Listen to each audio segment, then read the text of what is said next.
जय हिंद दोस्तों, मैं हूं कर्ण दानवीर और आप देख रहे हैं मेरा यूट्यूब चैनल दानवीर सिंह। आपने खबर सुनी ली होगी, इजराइल की तरफ से हमला हुआ है ईरान के ऊपर। और एबीसी नेटवर्क जो है उसने रिपोर्ट किया है यूएस ऑफिशियल्स के हवाले से कि ये हमला रात में हुआ है। वहीं इजराइल ने अभी तक इसके ऊपर कोई कमेंट नहीं किया है और अभी तक पूरी क्लैरिटी नहीं है। वहीं ईरान की जो न्यूज़ एजेंसी है उसने ये बोला है कि बहुत सारे ड्रोन्स को मार गिराया गया है और कोई भी मिसाइल हमला नहीं हुआ है। वहीं जो वेस्टर्न मीडिया है वो कह रहा है कि मिसाइल अटैक हुआ है। तो अभी इसके ऊपर असमंजस की स्थिति बनी हुई है, पूरी तरह क्लैरिटी नहीं है।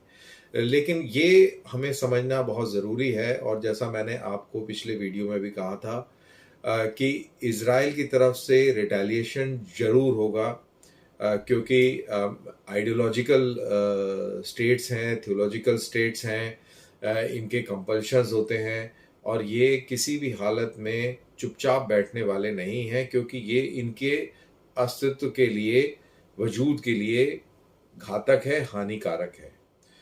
अब सवाल ये था कि ये कब ऐसा होगा। इज़राइल की तरफ से बोला गया था कि ये इंडिकेशन आए थे कि सैटरडे से पहले इस तरीके का कोई भी हमला नहीं होगा। लेकिन उन्होंने फ्राइडे और सैटरडे की रात को फ्राइडे की रात को ही ये काम कर दिया। अब इसमें ये है कि कितना डैमेज ईरान में हुआ है, क्योंकि ईरान के अंदर प्रेस फ्रीडम उस तरीके से नहीं है।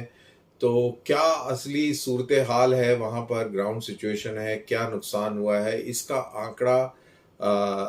आकलन करना इतना आसान नहीं है। उसको टाइम लगेगा, चीज़ निकल के आएगी, दबी छुपी नहीं रह सकती है, चीज़ जरूर निकल के आएगी, लेकिन समय और वक्त लगेगा। अब ये आपको पता होना चाहिए कि इज़राइल ने बोला था कि हम हमला करेंगे, तो अमेरिकन्स ने उनको सलाह दी कि आप अभी ऐसी कोई कार्रवाई ना करें, इससे पूरे मिडिल ईस्ट पे फर्क पड़ेगा। और उधर जर्मनी के विदेश मंत्री और इंग्लैंड, यूके के विदेश मंत्री इज़राइल गए और उन्होंने भी इसी चीज़ के ऊपर फोकस किया कि आप प्लीज़ इतना बड़ा हमला ना करें।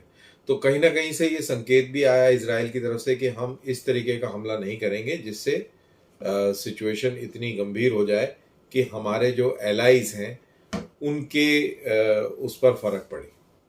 लेकिन हमला हम जरूर करेंगे। नेतन्याहू ने कहा कि हमला हम जरूर करेंगे, हम किसी के दबाव में नहीं आएंगे और हम अपने हिसाब से हम हमला करेंगे। तो अपने हिसाब से उन्होंने हमला कर दिया है। तो बेसिकली ये बताया है कि हम हमला करेंगे, हम चुप नहीं बैठेंगे, लेकिन साथ के साथ इतना बड़ा कोई हमला नहीं किया जिससे कोई बहुत भारी नुकसान हो सके। इनफैक्ट जब बीती रात हमले हुए उससे कुछ घंटे पहले ईरान की तरफ से भी मैसेज आया था कि अगर इज़राइल ने उनकी न्यूक्लियर फैसिलिटीज़ और इस तरीके के इम्पॉर्टेंट स्ट्रेटेजिक टारगेट्स को टारगेट किया तो बहुत ही गंभीर नतीजों का सामना करना पड़ेगा। तो ये भी एक धमकी दी गई थी ईरान की तरफ से। ईरान को ऐसा अंदेशा था कि कोई इस तरीके की कार्रवाई इज़राइल कर सकता है। बहरहाल, जैसा मैंने कहा कि अभी पूरी तरह क्लैरिटी नहीं है। अब इसको देखें तो ये तेहरान के साउथ में 400 साढ़े 400 किलोमीटर साउथ, बिल्कुल साउथ में इस्फहान करके एक शहर है, प्रोविंस है, और इसी के अंदर एक नतंज करके एक जगह है जहाँ पर यूरेनियम इनरिचमेंट की कार्रवाई होती है। इसके ऊपर हमला बताया जा रहा है, इस इलाके के अंदर। और यहाँ के एयरपोर्ट के ऊपर हमला बताया जा रहा है। न्यूक्लियर फैसिलिटीज़ बिल्कुल सेफ हैं, ऐसा ईरान की सरकार और ईरान के स्पोक्स पर्सन ने बोला है। जैसा मैंने कहा कि क्लैरिटी थोड़ा बाद में पता लगेगी, लेकिन हाँ, ये बात ज़रूर है कि न्यूक्लियर फैसिलिटी पे हमला होता तो वो शायद ऐसे नहीं छुपाया जा सकता था। तो ये तो बिल्कुल क्लियर है कि न्यूक्लियर फैसिलिटी पे कोई हमला नहीं हुआ है। अब सवाल ये है कि क्या ये मिसाइल का हमला है या ड्रोन्स का हमला है। तो ईरान की तरफ से जैसा मैंने बोला कि उन्होंने क्लियर कर दिया है कि ये कोई मिसाइल का हमला नहीं है, ये ड्रोन्स का हमला है। हाईली पॉसिबल, क्योंकि अगर ड्रोन्स की टेक्नोलॉजी की बात करी जाए तो इस पूरे इलाके के अंदर सबसे बेहतरीन ड्रोन्स अगर किसी के पास हैं तो वो इसराइल के पास है। हेरॉन क्लास के और हर्मीज क्लास के ड्रोन्स हैं, और जो हर्मीज क्लास के ड्रोन्स हैं ये लॉन्ग एंड्योरेंस वाले ड्रोन्स हैं, तकरीबन 30 से 35 घंटे तक हवा में रह सकते हैं, आर्म्ड भी हैं, हमला भी कर सकते हैं। तो मोस्ट प्रोबेबली इस तरीके के ड्रोन्स का इस्तेमाल किया गया हो सकता है, लेकिन मिसाइल का हमला नहीं है ऐसा ईरान कह रहा है। लेकिन ये भी हम नहीं कह सकते कि ऐसा नहीं होगा, क्योंकि air launch cruise missiles available हैं इजराइल के पास और उनका इस्तेमाल हो सकता है। इजराइल बड़ी इम्प्यूनिटी के साथ सीरिया के एयर स्पेस में दाखिल होता है। सीरिया के पास ऐसा कोई एयर डिफेंस सिस्टम नहीं है जो इनको रोक पाए। हमने ये देखा 1 अप्रैल को डमास्कस में ईरानियन कॉन्सुलेट के ऊपर हमला किया गया, जिसमें 10 लोग मारे गए और 2 या शायद 3 बहुत important senior officers Iranian revolution guard core के मारे गए थे। तो उसी के बाद से पूरा सिलसिला जारी हुआ है, और इसी में ये भी चीज निकल के आ रही है कि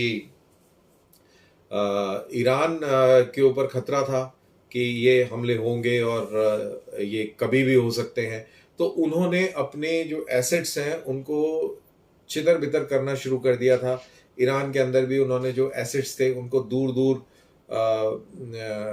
इलाकों में भेज दिया था, एक जगह पे कॉन्सेंट्रेट नहीं थे। और इस तरीके की खबरें हमने सीरिया और इराक में भी देखी, जहाँ जहाँ ईरानियन रेवोल्यूशनरी गार्ड की प्रेजेंस थी वहाँ भी उनको थिन आउट किया गया। और इसी तरीके से हजबुल्ला की भी प्रेजेंस को थिन आउट किया गया और वहाँ भी कुछ रीलोकेशन हुई है।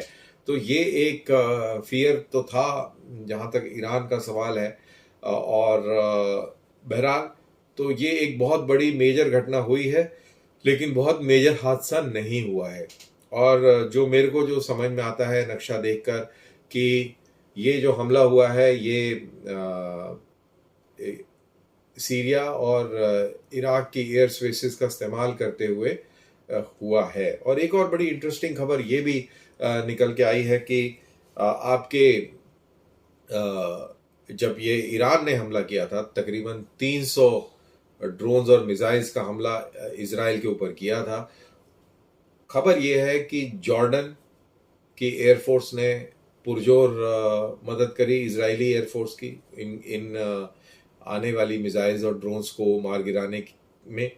वहीं सऊदी अरेबिया ने बहुत मदद करी और साथ के साथ इराक ने भी मदद करी।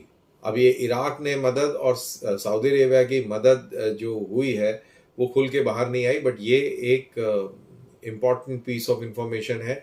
अभी तक हमें जॉर्डन और सऊदी अरेबिया का मालूम था, आज तीसरा इसके अंदर प्लेयर निकल के आया है, दैट इज इराकी जो गवर्नमेंट है और इराकी जो मिलिट्री है उसकी तरफ से उन्होंने भी इजरायली एयरफोर्स की मदद की है। अब ये हमें ध्यान में रखना पड़ेगा कि बहुत सारे इलाके ऐसे इराक में हैं जो जहाँ पर ईरानियन रेवोल्यूशनरी गार्ड्स का वर्चस्व है या दबदबा है, और ऐसा ही सीरिया के अंदर भी है। सीरिया के अंदर तो बहुत ज़्यादा बड़ा इलाका है और ईरानियन रेवोल्यूशनरी गार्ड्स ने बहुत ही काबिल तारीफ काम भी किया है आईसिस को हराने में। तो आईसिस को हराना और उसको कमज़ोर करने में ईरानियन रेवोल्यूशनरी गार्ड का बहुत बड़ा रोल भी है, क्योंकि ये याद रहे कि आईसिस जो थी वो बेसिकली एंटी शिया उसका बहुत स्ट्रॉन्ग कन्विक्शन था और इराक बहुत ही बैकफुट पे था, मोसुल तक इनका कब्जा हो गया था और ये सब एक इतिहास है। तो इनको खदेड़ने में, इनको कमज़ोर करने में ईरानियन रेवोल्यूशनरी गार्ड्स का बहुत बड़ा रोल है। और सीरियन जो प्रेसिडेंसी है उसको भी बचाने में और उसको भी कायम रखने में भी इनका बहुत बड़ा रोल है। और बीते दिन और बीते सालों में हमने देखा कि इजराइल ईरानियन रेवोल्यूशनरी गार्ड्स जो कि आपके सीरिया के अंदर ऑपरेट करते हैं, गाइड करते हैं, ट्रेन करते हैं सीरियन आर्म्ड फोर्सेस को और साथ ही हिजबुल्लाह को, इनको टारगेट करता रहा है। एंड लेटेस्ट बीइंग ऑन 1 अप्रैल जब डमास्कस के कॉन्सुलेट पर हमला किया। तो इजराइल ईरान के ऊपर इसलिए हमला करता है क्योंकि ईरान हिजबुल्लाह और हमास को ट्रेनिंग देता है और सीरिया की मदद से देता है। सीरिया की एक्सेप्टेंस से ये सारी कार्रवाई होती है, इसलिए इजराइल उनके ऊपर हमला करता है। तो ये बड़ा कॉम्प्लेक्स है। एक तरफ ईरान जो कार्रवाई कर रहा है वो पूरे इलाके के लिए, दुनिया के लिए इम्पॉर्टेंट है, बेहतरीन है कि आईसिस को हरा रहा है। वहीं दूसरी तरफ इजराइल के हितों के खिलाफ भी कार्रवाई हो रही है। तो उस वजह से इजराइल और अमेरिका इनको टारगेट भी कर रहे हैं। तो दोनों तरफ से है। एक तरफ से आप कह भी सकते हैं कि खुश भी हैं, सपोर्ट भी है कि भाई आईसिस को कमजोर कर रहे हैं, दूसरी तरफ इनके ऊपर हमला और अटैक भी कर रहे हैं। तो अब देखना यह है कि क्या ईरान इसके ऊपर वापस हमला करेगा या इस मैटर को क्लोज समझा जाए, क्योंकि ईरान ने हमले के बाद जो ईरान ने हमला किया था उसके बाद बोला था कि हमारी तरफ से मैटर क्लोज हो गया है, इजराइल ने हम पे हमला किया, हमारे लोगों को मारा, हमने इजराइल के ऊपर जवाबी कार्रवाई करी, तो हमारी तरफ से मैटर क्लोज है। लेकिन उन्होंने ये भी कहा था कि अगर इजराइल कोई कार्रवाई करेगा तो हम उसका जवाब देंगे और बहुत ही स्ट्रांग तरीके से देंगे। तो अब देखना यह है कि क्या ईरान स्ट्रांग तरीके से जवाब देगा या नहीं देगा। अब इसका प्रेसिडेंस भी देख लेते हैं। हमने देखा था बीते समय कि पाकिस्तान के ऊपर ईरान की तरफ से हवाई हमले हुए थे। वहाँ पे ईरान ने कहा था कि पाकिस्तान में कुछ टेररिस्ट तंजीमें हैं,